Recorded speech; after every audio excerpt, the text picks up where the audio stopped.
Welcome to this edition of Futurartist Records Presents. Joining me today is a Front Range band whose music is styled after the late 60s, early 70s Southern California country rock sound. Futurartist Records presents Melmo and the Middlemen. Welcome. Hi, thank you for having us. Yeah, absolutely. Hi. Thanks for coming in. You guys are super local, which is awesome. Love supporting that. Why don't we let everybody know who you are and what you do in the band? Perfect. My name is Melissa Morris, and I'm the lead singer of Melmo and the Middlemen. John Arnold. I play pedal steel, a little guitar. Cool. Larry Warner, and I play guitar. Cool. We're missing a couple members today. Yes. We are going to bring them back in. We're going to do another show with everybody here. Who are they and what do they do? Bill Garcia is our drummer, and Cole Reeves is our bassist. Okay, cool. And you all sing? Yes. Cool. Yes. How many times are you all singing at the same time in a song? Does that happen? I mean, we do occasionally on the choruses. The guys will harmonize with me. You know, we're definitely getting better at it. It's a process, right? We stick to the stuff that works, and we try not to get too aggressive about it. Right. Always put your strong, best foot forward. That's right. Right. And on vocals, our best foot forward is right here. Right. Stay in the shadows till she brings you forward. That's right. Right. Standing in the shadows. That's right. So, this is an interesting story that you guys have. Melissa's, you are mostly an actress. So talk a little bit about what you do as an actress, and then I'll bring the rest of it in here. Perfect. Yes, I've been doing usually musical theater since I was very, very young. I got bit by the theater bug and just fell in love with it and went to college for musical theater. Oh, okay. So I've been doing it for quite some time. And this is actually my uncle here. He's always Was he a good influence? He was such a great influence, actually.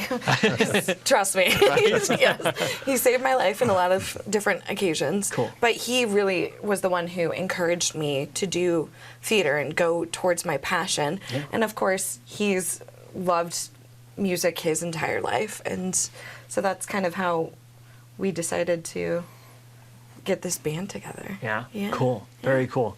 This band came together in a really, really unique way. Who would like to tell the story of how the band actually became a band? Because this is not the normal way bands come together. No, it's not. Because I was playing pedal steel for in a hardcore country band. Okay. And we would, when Melissa was about 15, she would come in and sort of start singing a couple of songs with us, and then that evolved into 5 or 6 songs, and then that evolved into almost a whole set sometimes. Nice. And we were kind of starting to take over the band, and there was a shuffle in the members, and that turned into more of a swing thing and had less of a rock kick to it. And so she wasn't singing with us as much, and I really still wanted to do something. And so we were talking about this format, and I was thinking, well, I know this guy from church, Larry, who would probably play guitar. And that was as far as it had gone. And then she went over to Parrots one night and was singing karaoke. And the guy who owned the place heard her sing Fool Around and fell in love and said, "Wow, you're great. You have a band?" And she said, "Yeah." And he says, so she booked us for New Year's Eve. We didn't have a band. You didn't have a band, much less a set to play. No. But I believed in us that much. We believe, though. How quickly did everything come together once you found out that it was already a deal? Well, Larry, I would love for you to talk about that, actually. Well, I thought it came together real quickly. I've been in a lot of bands, and it clicked real good, right off the bat. Yeah. We had 4 months Yeah. to get 45 songs together. That's crazy. Now the other 2 members, you had worked with them before and you knew them, and so Larry you just had kind a of lot. put them in place? Well, we obviously needed a rhythm section. Right. So I was called upon to Find one. And fortunately had just the people in mind. Bill Garcia, who is the drummer in this band, he and I have been in 2 or 3 bands together, and blues, mostly Motown, rock, classic rock, and I knew he'd be perfect, So I invited him, and he, ended up joining the band. James Cole Reeves. Yes. We all call him Cole, Cole. but Gotcha. got to call him James here. Yeah. Right. He's a bass player that I go back 20 or 30 years with, local, and we've done a lot of playing together in the basement and a little bit out. Okay. You know? Okay. But he and I are kind of like carbon copies as far as our experiences. We grew up in Denver, our musical tastes. We know each other, you know. So I asked Cole to play bass. He did. And that works out really well Yeah. then. Oh, yeah. The first that's day great. we all like came Yeah. together, it was just like such a The first wonderful jam energy. was, yeah. That's awesome. And that really is a unique story pretty much at every level. Bands just don't normally do that. Yeah. So that makes it really cool. Well, we didn't have to go on Craigslist. Right. That's right, yeah. Right, that's That's right. the biggest difference. That's right. That's always a good thing. Yeah, Right? right. Yeah. I do want to talk about your influences a little bit, but first, because I know this is always a question, and so let's just get it out of the way so people aren't wondering till the very end of the show. Where did the name come from? All right. Well, he doesn't know, but he still doesn't know. That's awesome. My name is Melissa Morris, and during college, my nickname used to be Memo for Melissa, M-E, and M-O. Okay. But then it sort of evolved into Melmo. Gotcha. So, and Okay. then we were trying to think of cool names that would go along with Melmo, and I was going through a whole bunch of M names, and I just was rattling things off, and then I went, Middlemen, and I was like, because they're all middle-aged men. This works that's great. perfect. Thank you for the compliment. That's right. Yeah, I mean, they're wonderful. They're talented musicians, so, and I'm just blessed to have them. But yeah, it just kind of was something that just came to us. Yeah. Do you get asked that at every show you Yes. play? And that's cool. Yeah. Yeah. Have you ever thought about making that part of your introduction to your act? Well, no, it's better. We got to have them come and talk to us about something. Keep the mystery so That's people right. want to dig. You got to have some mystery. You know. All right, let's talk about your influences, because Larry, you mentioned earlier that you're mostly blues influenced. Well, So how does that fit with, you know, all the different influences you have, and then your lead singer's a theater person? it fit perfect. I remember going to college at the University of Montana, early 70s, playing regularly in a blues band, but all I listened to was country rock that was happening at the time. Okay. And we also played some of that stuff, you know. But so for me, blues has been what I originally really learned and what I really enjoyed playing. But I guess you could say the country rock thing also. The blues kind of informs my country playing. Oh, okay. Okay. So it's always there. Yeah. You know, well, I'm not Eric Clapton, am I? Right. But, you know, if you've ever heard him jam with J.J. Cale or someone, you know, he fits in fine, doesn't he? Right. Yeah. So, Okay. All right. Yeah, that was. I knew I had played with Larry in church about 2 years before all this happened. okay. And they had done it 1 week. They had done like a country thing, so I hauled my steel down there. Yeah.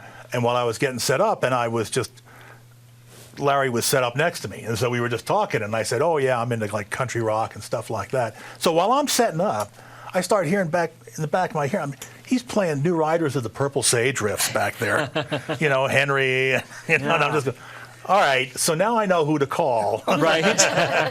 if the time ever comes, you know. Yeah.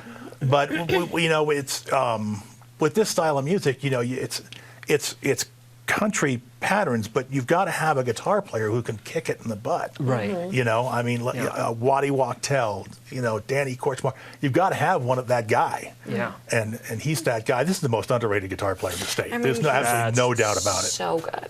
It's ridiculous. That's awesome. Yes. And it just worked out that and he and Cole and Bill had played together in a blues band. And that three-piece blues configuration, I mean, there's an art to making that sound like a lot of people, like a big sound, and they know it. And that's why when we sat down and played the first time, I mean, it just sounded just Wow. Yeah. Wow, that's cool. And we do a lot. We do some blues. We do some stuff. blues, yeah. That's, we actually do. We actually wrote a blues song That's together. right. Yeah. Oh, wow, that's cool. Yeah, it's really, really fun. And like a lot of my influences are like Linda Ronstadt and Bonnie Raitt. Right. And that kind of sound. Yeah. Which works well on top of. Well, when we were putting the set list together, I mean, we were pulling songs from that Commander Cody and Linda Ronstadt and stuff. And so we would play them, and her friends would come listen to it. Where are you getting all these songs? Right. You know, it's like they'd never heard them. And they're like, man, this is great. Yeah. That's what we're looking for. And I just noticed that, like, recently, a lot of those kind of songs are coming back. Yeah. And I was like, we did it first. Right. That's right. We were there first. Right. Yeah. The singer-songwriter. That's right. Type stuff. Yeah. We jumped on that format that even at its wildest, zenith, highest form of popularity was remarkably unpopular. Right. Sold poorly, awash in red ink.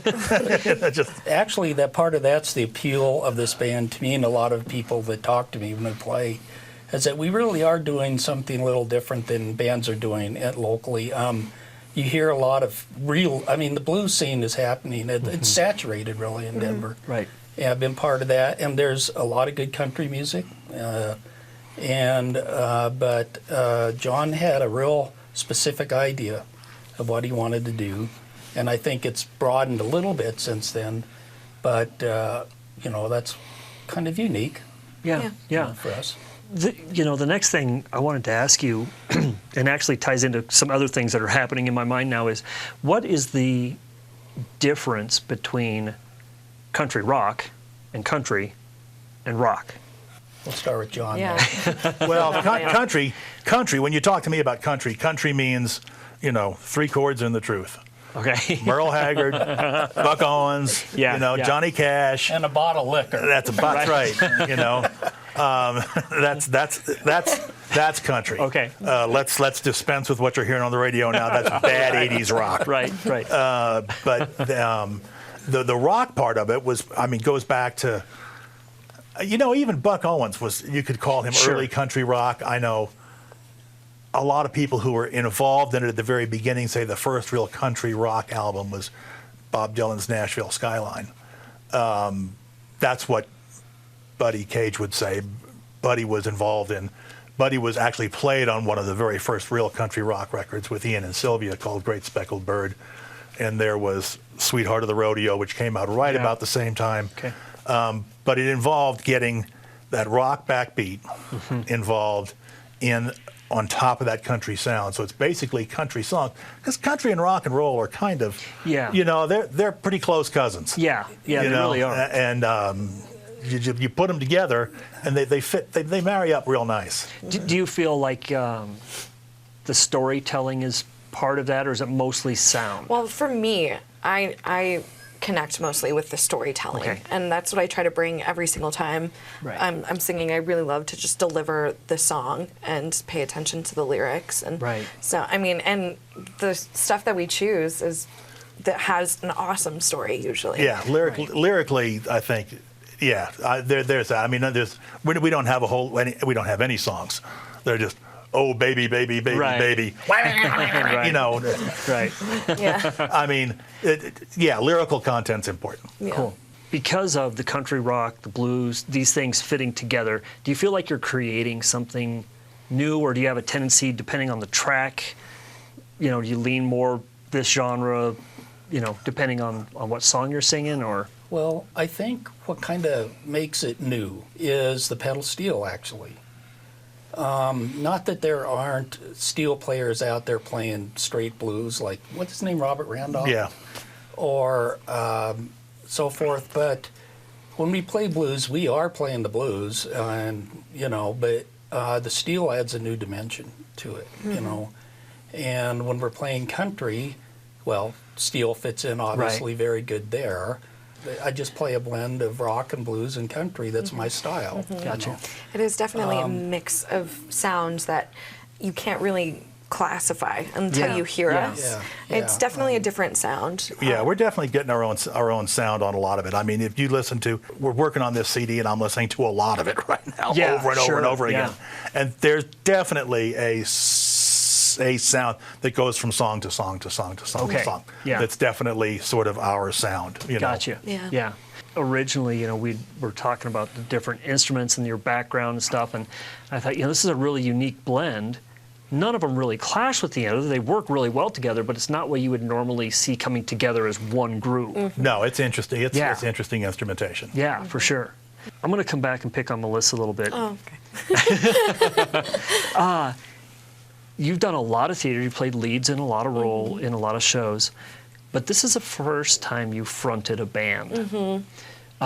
What's the difference? Well, I found I'm in some ways more nervous being a lead singer because it's me. It's, Right. I'm not playing a character, which, when you're on stage in front of, hundreds of people and when you're in a show, you're playing a character. It's not just you. Yeah. So in a lot of ways, it made me really nervous, and at first I didn't know what to do with myself. Yeah. But then I realized how much fun it was and how I could just relax and just really just sing, and these guys supporting me was, it always helps me. Sure. But yeah, it actually became a lot of fun, and Cool. now I just kind of relax and go up there and just do my thing. And Well, it's interesting doing theater and being in a band. You have to be who you are. yeah. Do you find that frees you up more, or that it makes you think more when you go on stage? Oh, for sure. Yeah. Okay. I mean, it's definitely challenged me, not only as a person and a performer, but and vocally, I've taken different risks, Right. Because it is just me out there. It's not a character of Right. me. It's me, and so being bold, it really challenged me. Cool. Yeah. So it's way different. Do you ever find yourself vocally confusing yourself between performance and stage? Well, she brings the best part of being a stage performer, which is big, Sure. Yeah. and blends that with her alter self that's part of this band. Yeah. Right. And that's, what makes her so strong, in my opinion, Thank and you. such a pleasure to play with. Yeah. Thank you. I love you. I didn't pay him to say that. I swear. That stage experience is huge because Yeah, it really when we get is. in front, one of the things that we've got going for us is if we go in somewhere and we get in front of a neutral audience, I mean, I've been in bands where that was a coin flip as to whether that was Yeah. going to go well for Yeah. you or not. We win. Because that's her job in theater, is to walk in front of a neutral audience and get them on her side in a hurry. Right. And so when we play in front of a neutral crowd, I'm like, well, we got this. Yeah. That's cool. And it goes for me, too. I've never felt so confident Yeah. with a band, mostly because of the level of musicianship. Most of it has to do with Melissa, I think. Wow. Look at Because See, I know. I always say, if Melissa has a good night, we're going to have a good night. She always has a good night. That's good. Do you, because you've known each other for so long, because of your theater background, all of these parts, do you feel like you're really always lifting each other up when you're on stage? Oh, for sure. Yeah. That's so important as a band, because Yeah. you can have like you were saying with the audience, you can have an audience that's just not responding, or somebody's got a bad night, and so if everybody's always lifting everybody up, that's so conducive to a good show. Well, I know that on stage we do this often where we'll just look at each other and smile, and and they'll play their own solos. I'm like, did you just hear that? Yeah. That was amazing. Yeah, and then that's of course they do that for me too, and they're like, Melissa Morris, everybody. Yeah. You so we're a real tight knit group, and we don't get let each other get away with messing up too much. Right, too. sure. So we're like, what was that? Yeah. Which There's such a in turn thing makes as you grow. Oh, Professional absolutely. messing up. That's right. Professional messing Yeah. up. Right. Like nobody What? saw Nothing that. happened. Right. We meant to do that. I just wanted to see what would happen if I did that. But I really think that for Melissa, if I may say, she found a really perfect group of musicians to make a transition Right. to this kind of music. It's different. And we all see ourselves in a support role, supporting what Melissa is a singer in the band. Okay. We all kick our own butt when we have to, you know, Yeah. kick ass when we have, but excuse me. But that's really cool that everybody's perception of what's happening is the same, because that makes things go a lot better as well. Well, You're you've not got having to fight over it. 200 years worth of That helps. combined experience Right. in the local clubs behind her. You Yeah. know, so That's cool. I mean, No one had to be told, now turn down when the vocal comes on. Or, right? Yeah, we You know, Right. dynamics I mean, were never an issue. I mean, it just fell into place. yeah. Which actually brings me to something else that I didn't prep you guys for, so don't freak out. Oh, look, he's already freaking out. I've seen a lot of different setups with bands when they're on stage, and being a sound guy, do you run your own sound or do you rely on the house? And how No, does we that have- how we- does that work out when you know what it should sound like and you don't have control over it? Well, because I am musical theater, I'm very loud. And usually sound guys are terrified of me. Right. But we found a wonderful sound guy who has worked with me over like a lot of years, and he knows better. Like, do not turn me down. I will Right. pull away, because like, you know, Sure. You know, I know how to sing live without a mic, and I also have good mic etiquette Right. as well. And then with as far as these guys, Tony goes out there, balances the levels, and he's wonderful. Does he kind of travel with you? Yeah. And, okay, so that makes a big difference too, doesn't it? Right. And where you're Yes, not and going as in we- wondering if the sound guy's going to know what he's doing. Yeah, and as we move up into better venues, which is definitely the plan, we may not have Tony. You know, Right. we may have Right. others. And, you know, I found that you just let them do their job, Yeah. you know, Yeah. and get up and play. Have you had any nightmares when it comes to that?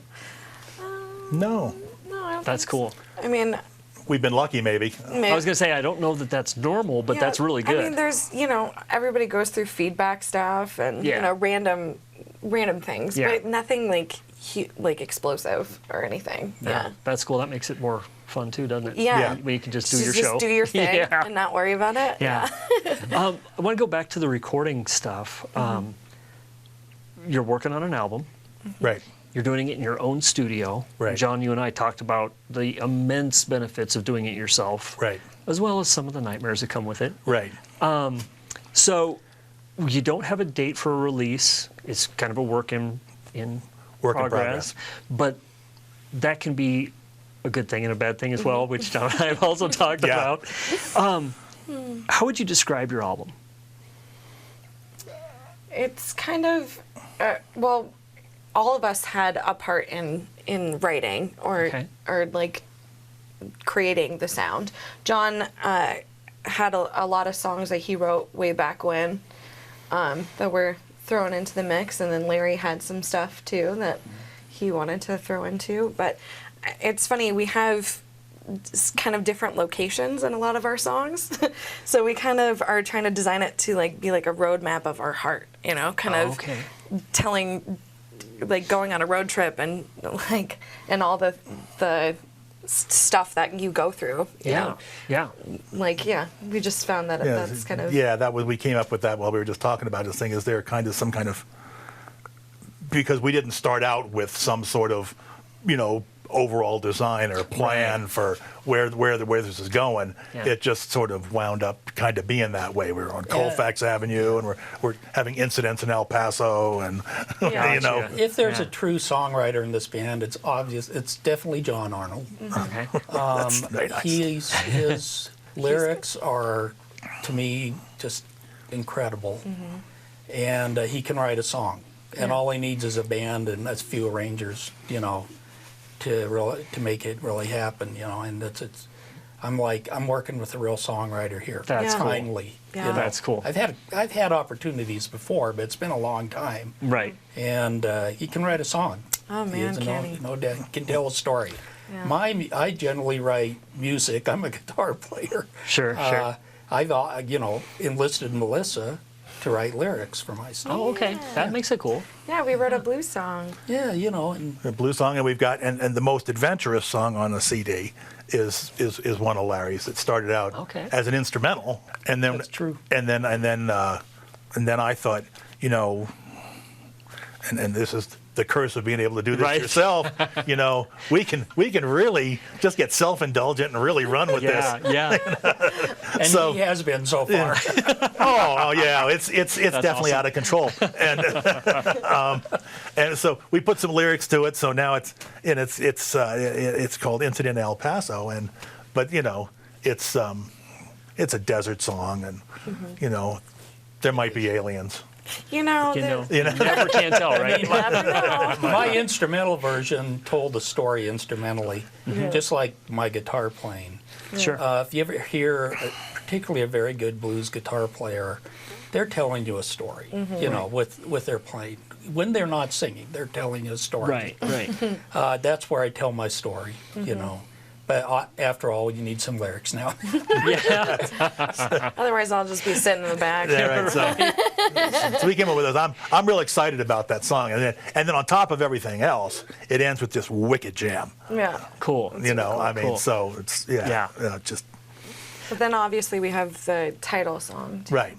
Right. And that's Yeah. excellent. Yeah. You've got a track called Sherman's Toothpicks. Why don't you fill people in on how it ties into the concept of the album, but where that comes from and kind of the historical background of it as well. Excellent. Well, his song was written by John. They're pointing at each other. So, Sherman's Toothpicks, when Sherman marched through, and I got this years ago, this idea.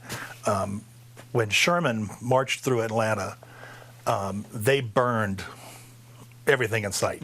The idea was just completely demoralize the population. Yeah. So they cut a wide swath, some 20 miles wide, burned everything in sight. I mean, and literally, if you go up in the air with somebody who knows where to show you, you can actually still see the changes to the land Really? and the vegetation where that march went. I mean, Wow. it's pretty subtle anymore. But if you've got somebody who can show you where to look, it's pretty obvious once you see it. But they burnt the houses back then were all built. Of course, nothing had real foundations. I mean, Right. they had foundation timbers that were these giant square timbers that were painted with tar or fireproofed in some way against age and driven into the ground, and then the house was built against those, and those are the only things that didn't burn. And so after the troops left, all that would be left was just this barren-like moonscape with these landscapes timbers sticking out of the ground, and those were called Sherman's Toothpicks. Gotcha. And I just had that picture in my head, and I just thought, man, there's a song there. Yeah. And about 8 years later, it finally wrote itself. Yeah. You know, and it was just the idea of just the desolation of what happens to you after a relationship breaks up. You know, just the absolute, utter, just, you know, Yeah. and that kind of tied that together. And Okay. Yeah, just like what Sherman did to the mansions is kind of what they did to your heart, Right. you know, where it's like just utter devastation, and it's beautiful. We have a really cool arrangement too, where it starts like with like the drummer boy kind of sound, Okay. like, and then this pedal steel and all this stuff, and it talks about Sherman's toothpicks, and then it cuts to 100 years later where you just got broken up with, and you feel like that is how your soul feels, like Yeah. it's burned to the ground, and I barely, like, the bones are all that's left of me. Right. You know? Yeah. So it's pretty cool. So here's another unprepped question. When you decided to do an album, did you start with this song? this was one of them. Yeah. This is one of them. I think we knew that this would probably be the title cut. It's not based around this. Gotcha. We had this, and then we had some other songs, and Larry had some songs, and then pretty soon, as we were listening to them, there just sort of seemed this kind of general sort of drift towards love and loss and redemption. Gotcha. Kind of thing that didn't really occur, I don't think, to me anyway. Melissa and I were talking about it one night, and it really just kind of occurred to us then that that's where all these were kind of pointing. Gotcha. And then you've got just different places. We Right. seem to be about a lot of places, Yeah. Atlanta. So it tied in really well. Yeah, that way. we're in Denver. Atlanta, Denver, Colfax, like I said, Yeah. El Paso, Yeah. 2-lane roads in Texas. Just You talk about how all of you write. How do you approach your songwriting? There's a million different ways to do it, but how does this group do it? Well, he talked a little bit about having just an idea, like a spark of something, with Sherman's Toothpicks, and how he was like, there's a song there. And that's kind of how I felt when I've written, is just like having an idea and like a message that I kind of want to get across, and then just sitting there and just, sometimes it just happens over a bottle of wine. Right. You never right. really know when Yeah. inspiration will strike. But I mean, for me, that's kind of just like, it'll pop out of nowhere, and then I'll just write it down and then put it somewhere else. But how about you, Larry? Being an instrumentalist, Yeah. you have a completely different approach. I do, and it's basically just about sitting down and playing guitar and finding some nice chords that go together nicely that are appealing to me, and then I enlist extra help. Gotcha. And that was going to be my next question: is how much collaborative songwriting is there? There's definitely a lot. There's a lot of it. And you just heard them describe how John came, put the two ideas together in one song for Sherman's Toothpick. That's when it's an art. That's when you're a songwriter. Gotcha. I mean, where you can- such two seemingly unrelated things, and how masterfully this story is woven together. And that's when I realized I'm really working with a great. Yeah. Yeah, that's Great awesome. song. So now, when you and Melissa wrote the song together, how did that work? Did you have an idea for a theme Well- for the song, or you just had some cool stuff you were writing, and she ended up with a theme? I had some lyrics too. It was a Oh, okay. slow blues song. I mean, Okay. it's nothing new. It's blues and slow 3-chord blues song. And I had some lyrics, Yeah. but I wanted. When someone plays blues and sings blues, and I'm not saying this doesn't go for all genres and types of music or any kind of performer, but blues is intensely deep-rooted in feeling and expression. So if Melissa's going to sing my song, I want her to sing words that are meaningful to her. Right. Yeah, You know, Well, and makes he had sense. a great concept for the song. It was just like, I'm so tired of these blues.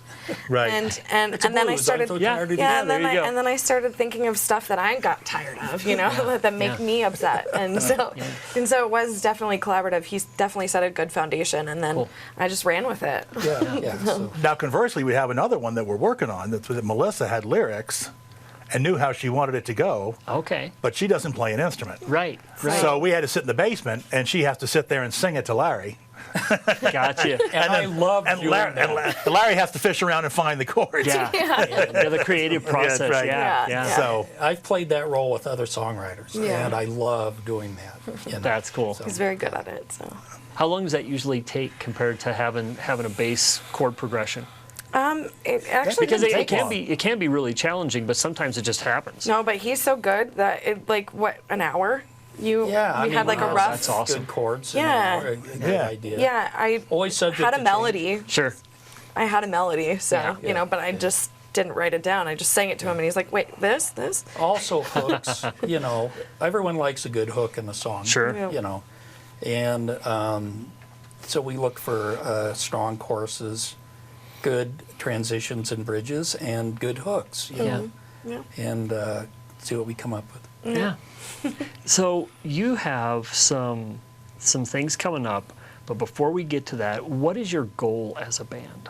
I mean, I just love being in the band with them. I think most of it's like a passion project almost, and it's family, and I just love to be able to share our music with other people and have them like come and enjoy themselves, and forget about what they were, the Right. work that Nice they had early escape. in the day. Yeah. Yeah. Just have fun with us, Yeah. Yeah. I think ultimately we'd like to matter along the Front Range. Yeah. You know, Sure. we're not going to saddle it. We're not like Ryan Chris. We're going to go out on the road 170 That dates guy a year. is He's his a touring strong schedule's worker, insane. man. Yeah. We're not doing that. Right. I think we were having lunch. We discussed that the only place this band is going in a van together at the same time is the early bird special up at the cafeteria. I guess I'm driving. Melissa has to come cut up our food. A road trip for us is going down to Parker. That's Yeah. right. Yeah, we play in park. So, yeah. I mean, we're still. But the thing is, you never know what's going to happen. Yeah. In the Well, future, sure. Yeah. for Yeah. sure. But you definitely would like to be known and have an impact on the real local scene. Yeah, on and the be front. involved Yeah, with the community. yeah, absolutely, absolutely, and enough that maybe it would help Melissa with Sure. acting resume too. That Yeah. Oh, yeah. It's can't always hurt. good to add stuff to your resume. Yeah. Lead singer of band. Right. Nailed it. Right. Boom. Yeah. So what's next? You've got a CD coming out. CD. We talked a little bit about you're getting into some bigger gigs. Yeah, we're getting to some better rooms. That's a good. We're going to be at Nissy's Yeah. this summer. Yeah. Right now, I'm kind of feeling like we're in a position to be. We're a really great opening act. Okay. I mean, right now we're good with any audience except really for hip hop. We can open for Sure. anybody. Yeah. Yeah. And it's giving us more time to work on our Right. album. Yeah. Sure, And, yeah. and so, but that's kind of where I'm kind of going now is trying to find maybe some more opening act opportunities. And actually, the whole thing at Nissy's was we were hoping to open for Ryan there. Oh, yeah. And then they couldn't gave get us anything their own together with night. Ryan. And he said, well, why don't you guys just take a Sunday night? Oh, Oh, that's okay. cool. Okay. Yeah. Okay. We'll do it. That works. Twist Yeah. my arm. Right. You know? Yeah. It'll be interesting because that's a little bit of a departure for them down there because we're not Right. generally their flavor. But we will be there for We will. There you That's go. right. There you go. We will be. Yeah. That's awesome. we have to bring people over. Yeah. Yeah. So- Do you have a kind of a cult following? Do you have people that follow you I mean, we during do your have shows? some people that tend to follow us. But, Yeah. It's I mean, we're at that awkward age where on any given night we could put 70 people in the room.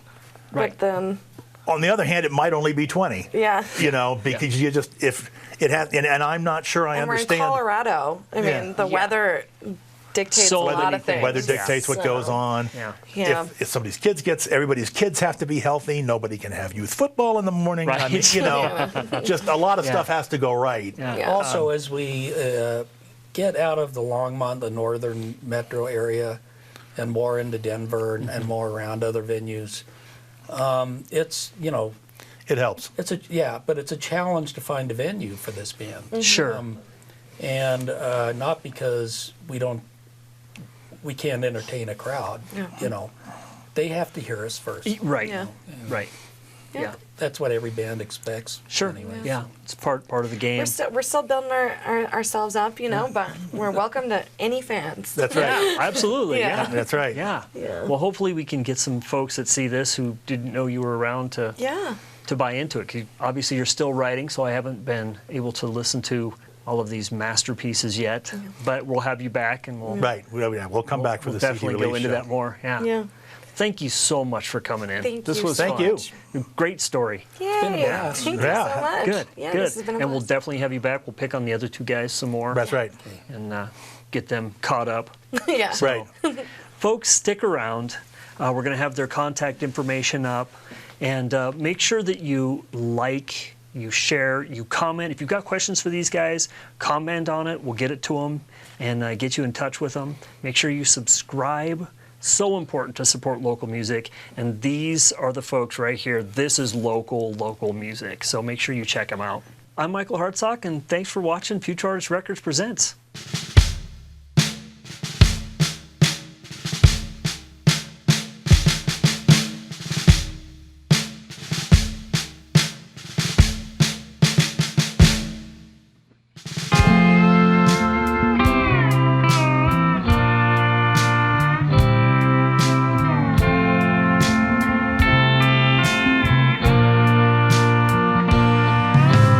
In 1864, with no end in sight to war, Sherman burned his way through Dixie to the sea. And all there was before wasn't standing anymore. He left toothpicks where the mansions used to be.